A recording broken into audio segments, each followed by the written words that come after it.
The arrival. The Galactic Concordat Academy prided itself on being the premier institution for interspecies education and cultural exchange in the known universe.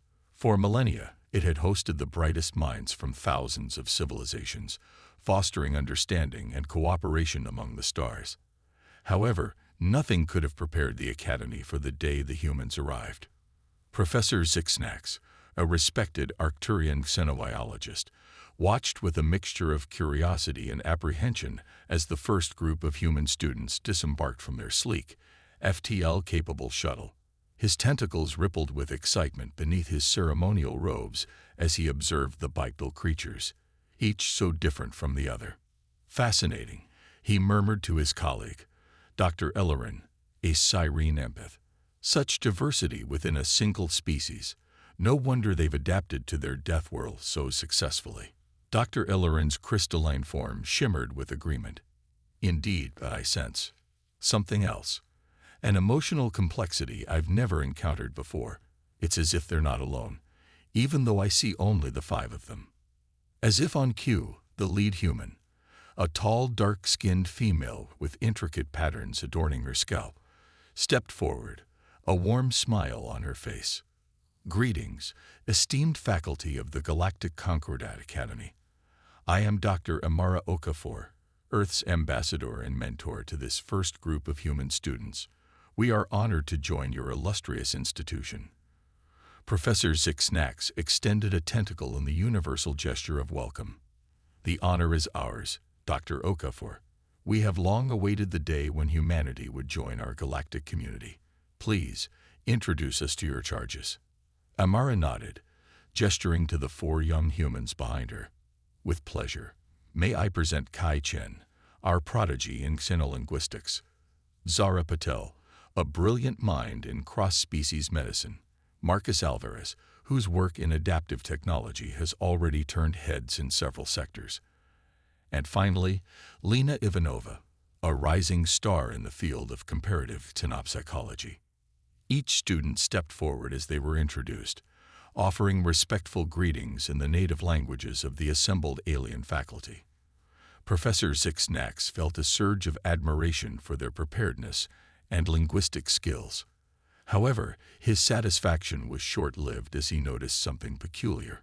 Each human appeared to be carrying or wearing some kind of containment unit. "Pardon my curiosity, Dr. Okafor, but what are those devices your students are transporting?" Amara's smile widened, a glint of mischief in her eyes. Yes. I'm glad you asked. You see, on Earth, we have a long-standing tradition of forming symbiotic relationships with other species from our planet. We call them pets, and they are an integral part of our lives and culture. We hoped it would be acceptable for our students to bring their animal companions with them. A ripple of confusion and alarm spread through the alien faculty. Dr. Ellerin's crystalline form flickered rapidly, her empathic senses overwhelmed by the sudden spike of emotions from her colleagues. Professor Zixnax's tentacles curled in shock. "You mean to tell us that you've brought undomesticated fauna from your death world into our academy?" Amara held up a hand reassuringly. "I assure you, Professor, our pets are well-trained and pose no threat to anyone here. In fact, they often serve important functions in our society. Perhaps it would be best if we introduced them." Before the stunned faculty could object, Amara nodded to her students. One by one, they revealed their companions. Kai gently opened a small ventilated container from which emerged a sleek, furry creature with intelligent eyes and a long, bushy tail. "This is Whiskers, my red panda. He's been my study buddy throughout my linguistic career." Zara unzipped a pouch on her belt, and a tiny iridescent hummingbird zipped out, hovering near her shoulder. "Meet Zephyr. She's been invaluable in my research on microcellular regeneration." Marcus tapped a device on his wrist, and a holographic projection sprang to life, revealing a translucent, bioluminescent octopus. "This is Nexus, my eye-augmented cephalopod partner. He's a whiz at adaptive problem-solving." Finally, Lena knelt down, unclipping a leash from her belt, a quadrupedal creature with fur, the color of starlight and eyes that seemed to hold the wisdom of ages padded forward. "This is Luna, my therapy wolf. She's been essential in my studies of interspecies emotional intelligence." The alien faculty stared in disbelief, a cacophony of thoughts and emotions swirling through the air. Professor Zixnax's tentacles had tied themselves in knots, while Dr. Elloran's crystalline form had taken on a kaleidoscopic array of colors in response to the overwhelming sensory input. Amara cleared her throat, breaking the stunned silence. "I understand this may be unexpected, but I assure you, our pets are not just animals. They are partners, confidants, and in many ways, extensions of ourselves. We believe their presence here will not only benefit our students but could also provide unique opportunities for cross-species understanding." Professor Zixnax, struggling to regain his composure, managed to find his voice. "Dr. Okafor, while we appreciate your enthusiasm for cultural exchange, I'm not sure our academy is equipped to handle such diverse life forms. The safety concerns alone." He was interrupted by a soft chime from his communication device. Glancing down, he saw a message from the Academy's Grand Chancellor. "Most intriguing development. Approve provisional acceptance of Earth pets. Monitor situation closely. Potential for groundbreaking research." The professor's tentacles drooped in resignation. He looked up at the eager faces of the human students and their unusual companions, then at Dr. Okafor's expectant expression. With a sigh that seemed to come from the depths of his three hearts, he said, "Very well. Welcome to the Galactic Concordat Academy, all of you." As the humans cheered and their pets responded with various sounds of apparent joy, Professor Zixnax couldn't shake the feeling that the universe as he knew it had just fundamentally changed. Little did he know just how right he was, and how these Deathworlders and their strange animal companions would soon turn the Academy and the galaxy upside down. Cultural clashes. The first few weeks at the Galactic Concordat Academy were a whirlwind of activity, excitement, and more than a few interspecies faux pas. As the human students settled into their new routines, their alien classmates alternated between fascination and fear when it came to their Earthborn companions. Kai Chen found himself at the center of attention in his linguistics class, not because of his impressive grasp of 12 different alien languages, but due to Whiskers, his red panda. The furry creature had developed an uncanny ability to mimic the complex tonal patterns of Arcturian speech, much to the amazement and slight horror of Professor Zixnax. "Mr. Chen," the professor's tentacles waved in exasperation, "while I appreciate your pets' enthusiasm for our language, I must insist that you keep him from interrupting the lecture with his attempts at communication." Kai suppressed a grin as Whiskers chittered what sounded suspiciously like an apology in perfect Arcturian. "Of course, Professor. I'll make sure he behaves." Meanwhile, in the Academy's state-of-the-art medical lab, Zora Patel was facing a different kind of challenge. Her hummingbird, Zephyr, had taken to flying through the holographic displays of alien anatomies, causing no small amount of confusion among her classmates. "By the cosmic egg, it's done it again," exclaimed Grix, a gelatinous bloboid student, as Zephyr zipped through the projected image of a thoracian respiratory system. "How am I supposed to study lung capacities when your flying noisemaker keeps disrupting the holograms?" Zara sighed, holding out her hand for Zephyr to land. "I'm sorry, Grix. Zephyr's just curious. Actually, her flight patterns have given me an idea about improving circulation in artificial organs. Maybe we could." But Grix had already oozed away, muttering about Deathworld distractions and exam anxiety. Across the campus, in the Adaptive Technology Workshop, Marcus Alvarez was having more success integrating his unique pet into the academic environment. Nexus, his eye-augmented octopus, had become something of a celebrity among the tech-minded aliens. "Remarkable," chittered Exivist, an insectoid hive mind drone, as Nexus manipulated multiple holographic interfaces simultaneously. Your cephalopod companion possesses processing capabilities that rival our colony's auxiliary nodes. Marcus beamed with pride. Nexus and I have been working on expanding his neural network. We believe that cephalopod intelligence, when properly augmented, could revolutionize adaptive computing across the galaxy. However, not all cultural exchanges were going as smoothly. Lena Ivanova found herself in the headmaster's office, trying to explain why her therapy wolf, Luna, had howled throughout the night, causing a panic among the nocturnal species in the dormitory. Miss Ivanova, Headmaster Quan, a towering Sequoian, rumbled disapprovingly. While we appreciate the unique bonds you humans share with your animal companions, we cannot allow them to disrupt the sleep cycles of the entire genopsychology department. Lena stroked Luna's fur nervously. I understand, Headmaster. Luna was just reacting to the unfamiliar bioluminescent algae in the meditation gardens. If we could adjust the light spectrum slightly, I'm sure. Enough. Quan's leaves rustled agitatedly. Perhaps it would be best if your pet were confined to your quarters during non-class hours. As Lena left the office, Luna padding quietly beside her, she couldn't help but feel a pang of homesickness. The academy suddenly seemed vast and alien, despite all their preparation. That evening, the human students gathered in Amara's office, their pets clustered around them in a scene that would have seemed perfectly normal on Earth, but appeared utterly bizarre to any passing alien. I don't know if this was such a good idea, Zara admitted, watching Zephyr flit between the bioluminescent leaves of an alien plant. Maybe our pets are too disruptive for this environment. Amara leaned back in her chair, a thoughtful expression on her face. Change is never easy, especially on a galactic scale.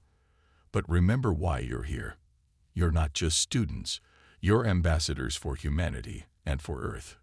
Your pets are a part of that. Kai nodded, scratching whiskers behind the ears. It's true. I've already had several classmates ask me about Earth's ecosystem and how we've managed to form such close bonds with other species. And Nexus has been instrumental in breaking down communication barriers in the tech labs, Marcus added, as the octopus changed colors in apparent agreement. Lena remained quiet, her hand resting on Luna's head. The wolf's eyes, wise and alert, scanned the room as if sensing the tension. Amara noticed Lena's silence. Lena, I know you've had a particularly challenging time, but I think your work with Luna could be the key to helping our alien friends understand the depth of human-animal bonds. Lena perked up slightly. You really think so? I was starting to wonder if bringing therapy animals to an alien academy was a bit presumptuous. Amara smiled warmly.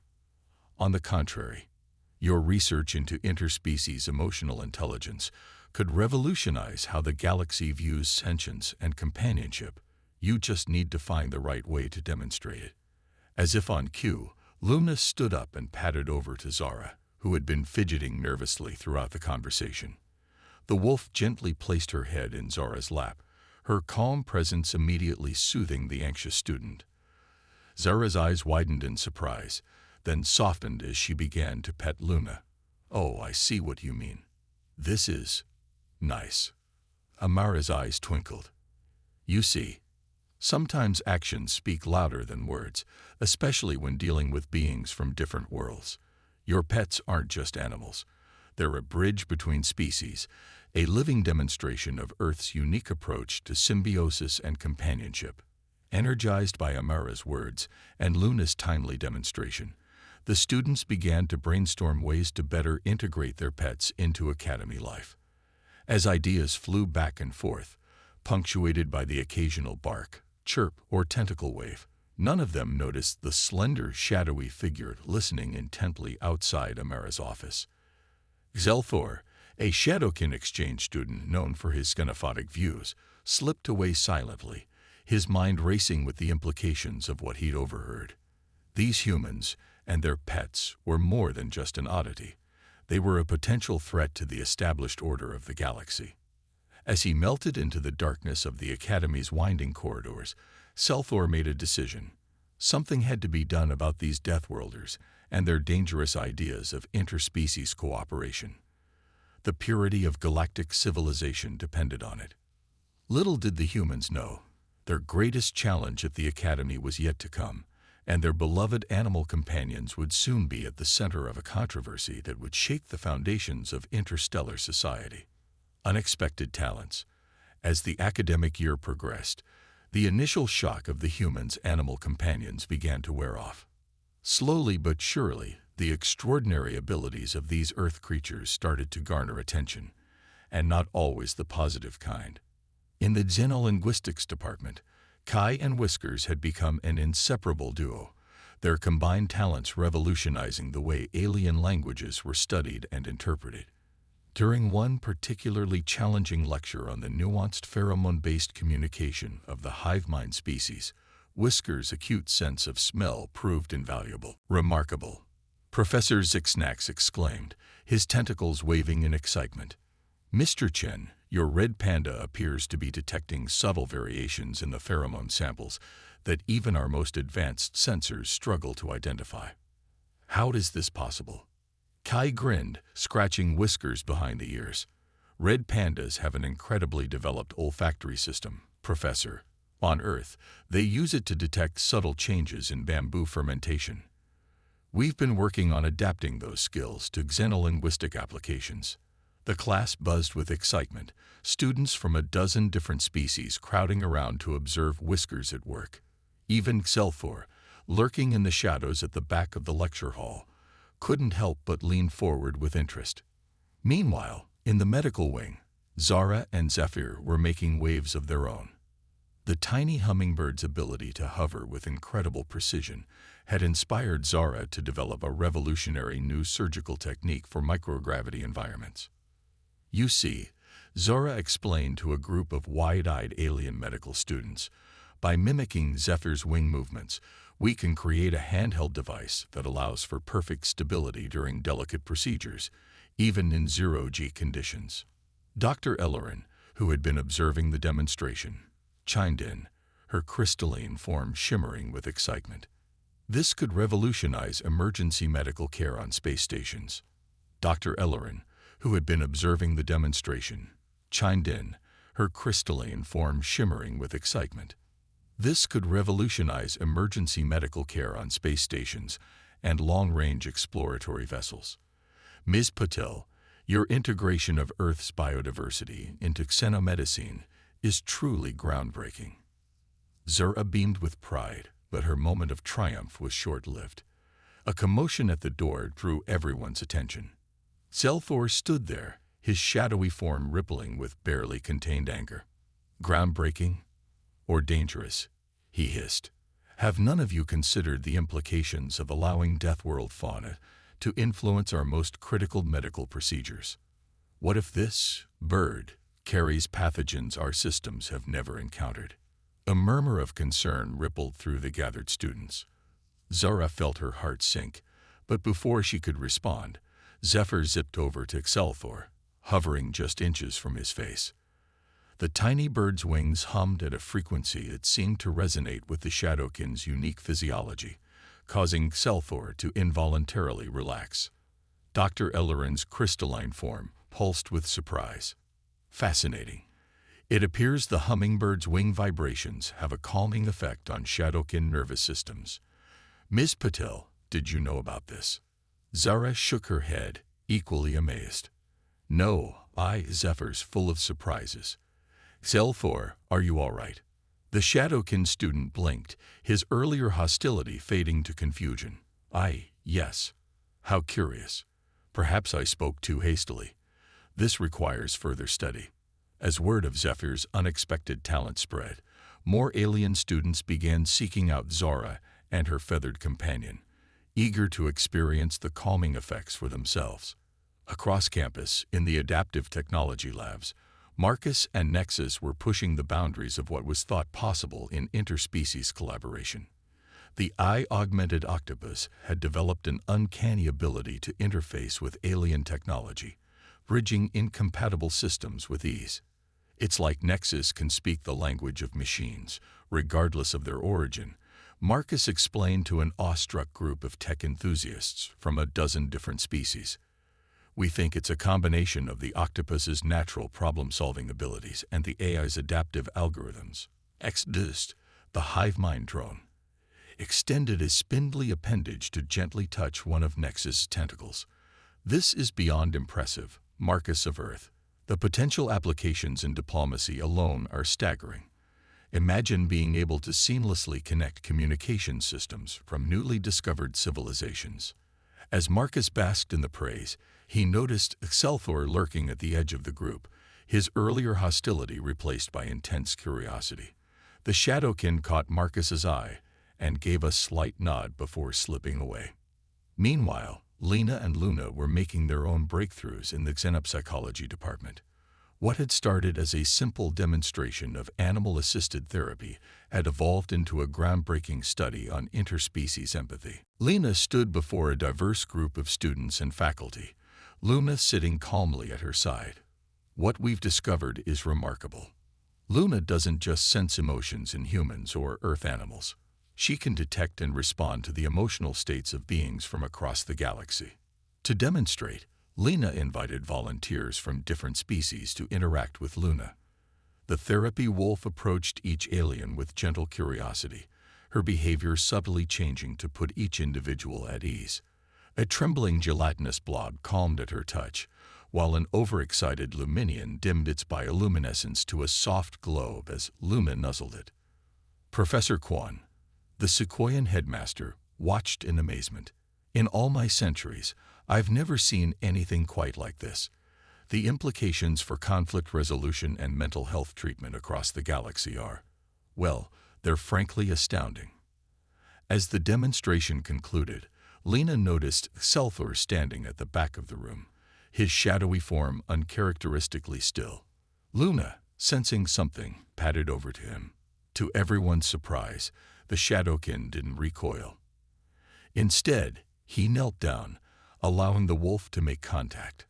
A collective gasp went through the room as Excelthor's normally pitch-black form began to shimmer with hints of color, blues, greens, and purples swirling just beneath the surface.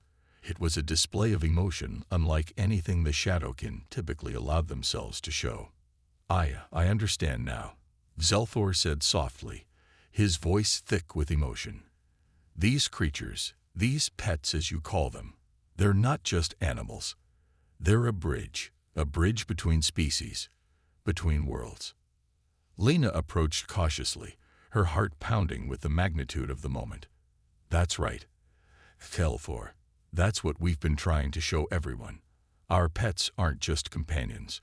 They're a demonstration of the power of empathy and cooperation across species lines." As Luna continued to comfort Excelthor, the room buzzed with excited conversation.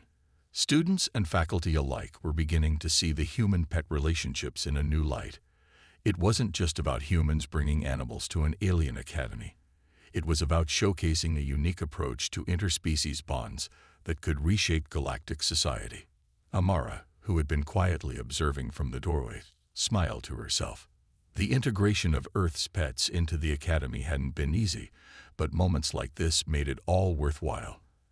As she watched Excelthor, once their most vocal critic, find comfort in Luna's presence, she knew that a significant shift was taking place.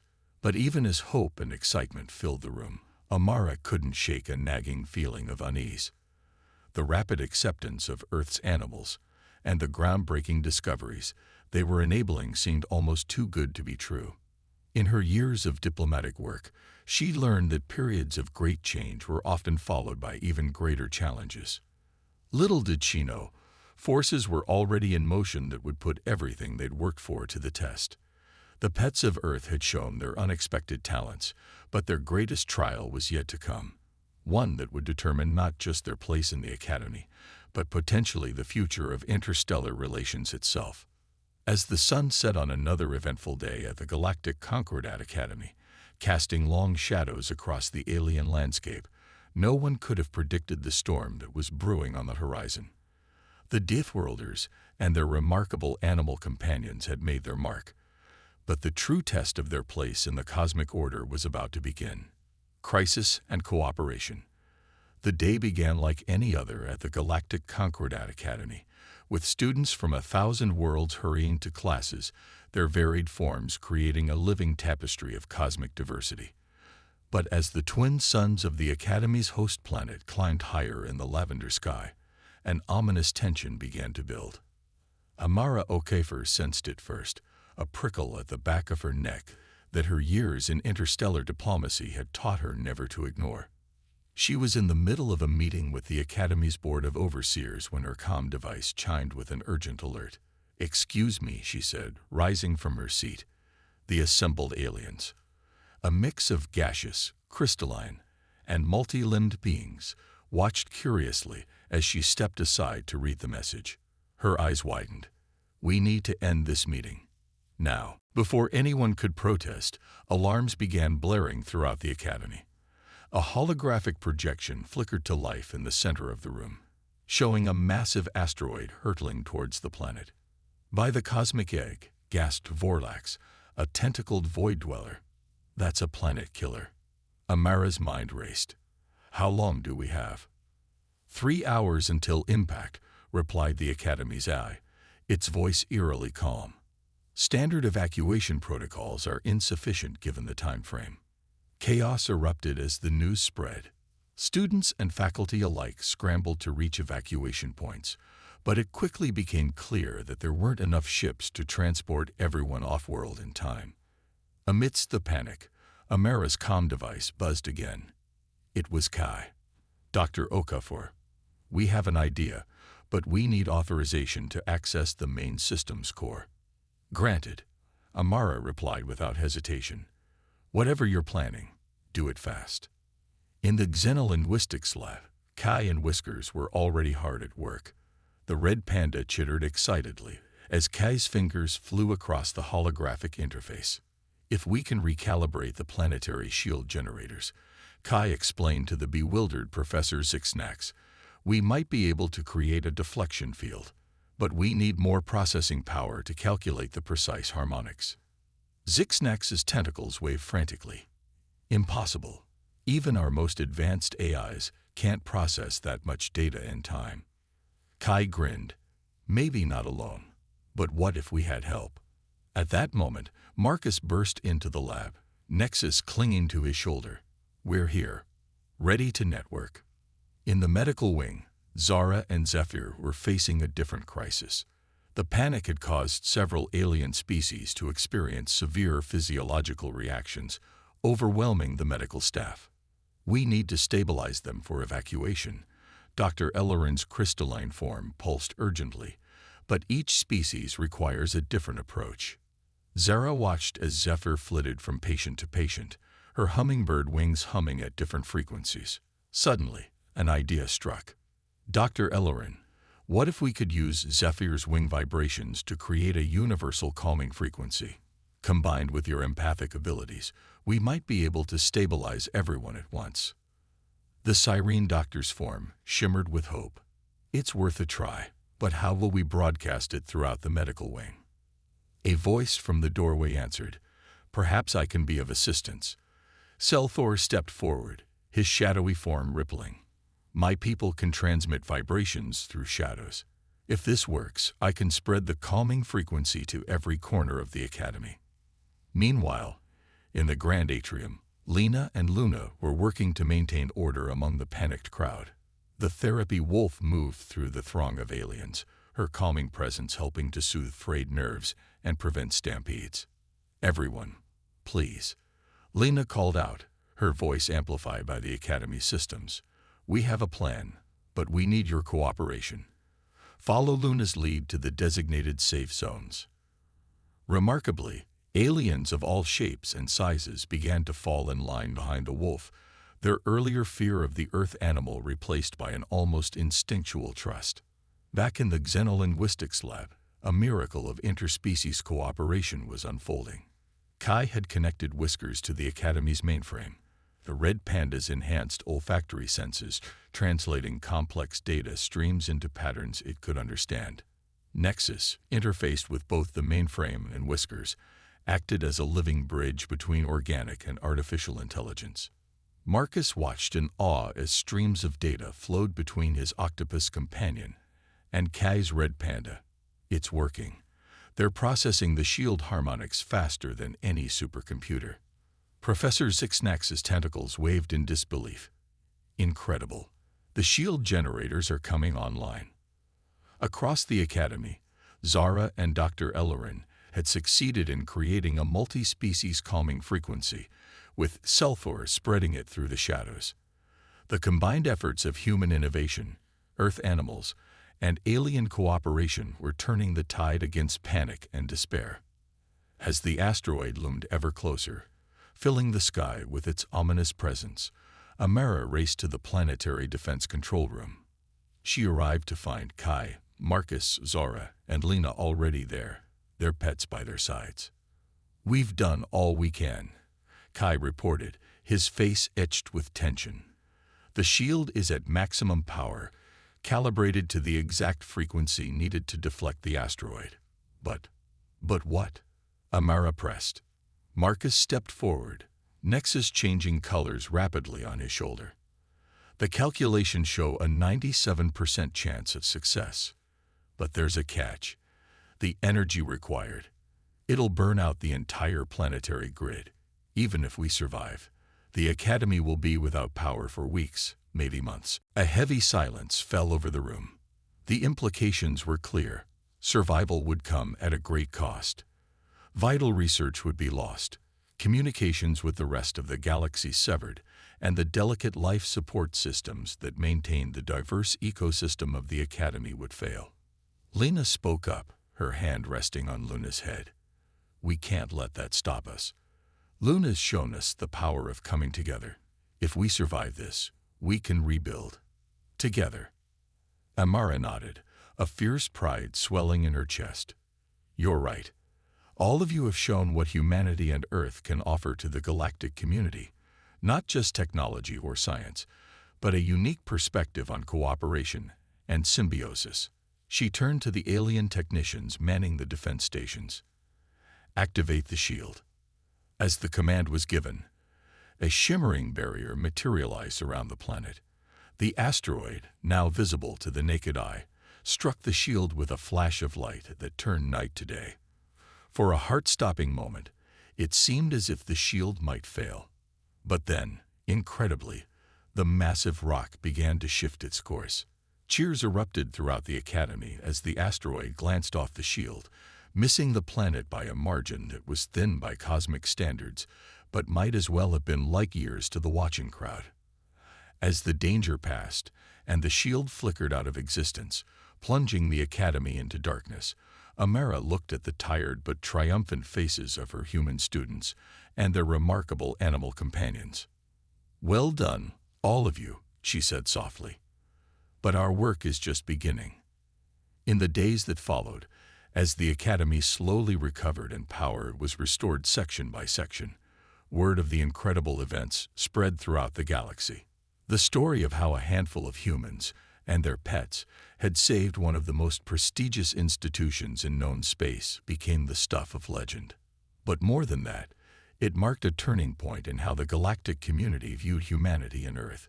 What had once been seen as a backward, primitive world was now recognized as a source of unique perspectives and untapped potential.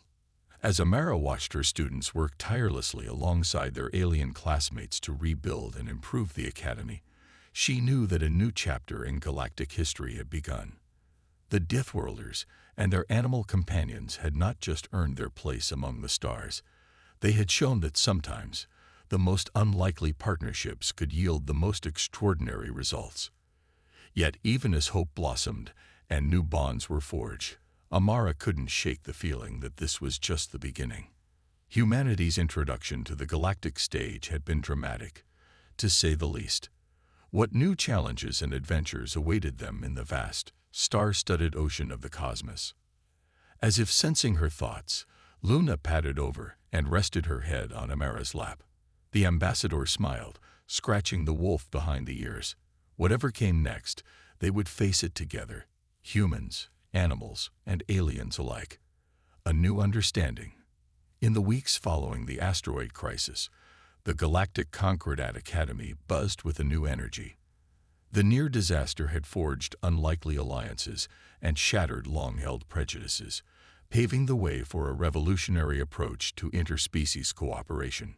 Amara Okafor stood before the assembled Galactic Council, her students and their pets by her side. The vast chamber, designed to accommodate beings of all shapes and sizes, hummed with anticipation. Esteemed members of the council, Amara began, her voice calm but filled with conviction. The events at our academy have demonstrated something extraordinary. The symbiotic relationships we humans have developed with Earth's animals are not just quaint curiosities. They represent a unique approach to problem-solving and cooperation that could benefit the entire galactic community. Murmurs rippled through the assembly. A Thoraxian representative buzzed forward, its insectoid features unreadable. While we acknowledge the role your pets played in averting disaster, how can we be certain this wasn't a mere fluke? How do you propose to integrate such primitive creatures into our advanced society? Kai stepped forward, whiskers perched on his shoulder. With all due respect, counselor, I believe you're asking the wrong question. It's not about integrating our animals into your society. It's about learning from the symbiotic relationships we've developed to create new forms of cooperation between all species.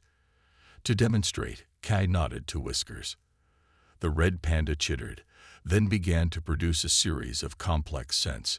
Instantly, the chamber was filled with a symphony of odors, each telling a different part of the story of how they had saved the academy. The Thoraxian's antennae quivered in astonishment. Remarkable. This is communication on a level we've never considered. Zara stepped up next, Zephyr hovering beside her. And it's not just communication. Our animal companions have inspired medical breakthroughs that could revolutionize healthcare across the galaxy. She produced a small device, activated it, and Zephyr began to hover in a precise pattern. The hum of the hummingbird's wings resonated through the chamber, and council members of various species visibly relaxed. This frequency, Zorat explained, combined with techniques inspired by Zephyr's flight, has shown remarkable healing properties across a wide range of physiologies. We're only beginning to scratch the surface of its potential. Marcus moved forward, Nexus changing colors on his arm. In the realm of technology, we've discovered that the problem-solving abilities of cephalopods like Nexus, when combined with our AI, can create interfaces between incompatible systems.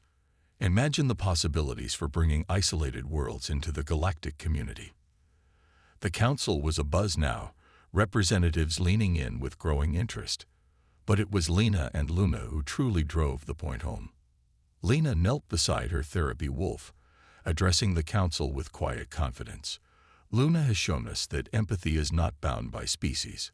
Her ability to sense and respond to the emotions of beings from across the galaxy suggests a universal language of feeling that transcends our physical differences. As if to prove her point, Luna padded forward, approaching a crystalline entity known for its logical, emotionless demeanor. To everyone's amazement, the wolf gently pressed her nose against the being's faceted surface. The crystalline's usual opalescent sheen shifted, taking on warm hues that pulsed in time with Luna's heartbeat. Extraordinary, the being chimed, its voice resonating with newfound emotion. I feel. Amara stepped forward once more, her eyes shining with pride and purpose. This is what Earth brings to the galactic community. Not just our technology or our adaptability, but a unique perspective on connection and cooperation. Our bond with animals isn't a primitive holdover. It's a blueprint for a more empathetic, innovative, and united galaxy. The chamber fell silent as the council deliberated. Finally, the Grand Arbiter, a being of pure energy contained within an ornate vessel, spoke. Dr. Okafor, students of Earth, you have given us much to consider. Your demonstration today challenges millennia of assumptions about sentience, cooperation, and the very nature of galactic civilization. We would be fools to ignore such potential. The Arbiter's form pulsed brightly. Therefore, by the power vested in this council, We hereby establish the Interspecies Symbiosis Initiative. Earth and its unique symbiotic approaches will play a central role in shaping the future of galactic cooperation. Cheers erupted throughout the chamber, as Amara and her students embraced, their pets joining in the celebration in their own unique ways. Selthor approached. The once hostile Shadowkin now shimmered with a rainbow of emotions. "I was wrong about you," Selthor admitted. "About all of you. Your pets, your symbiosis. It's not a weakness. It's your greatest strength.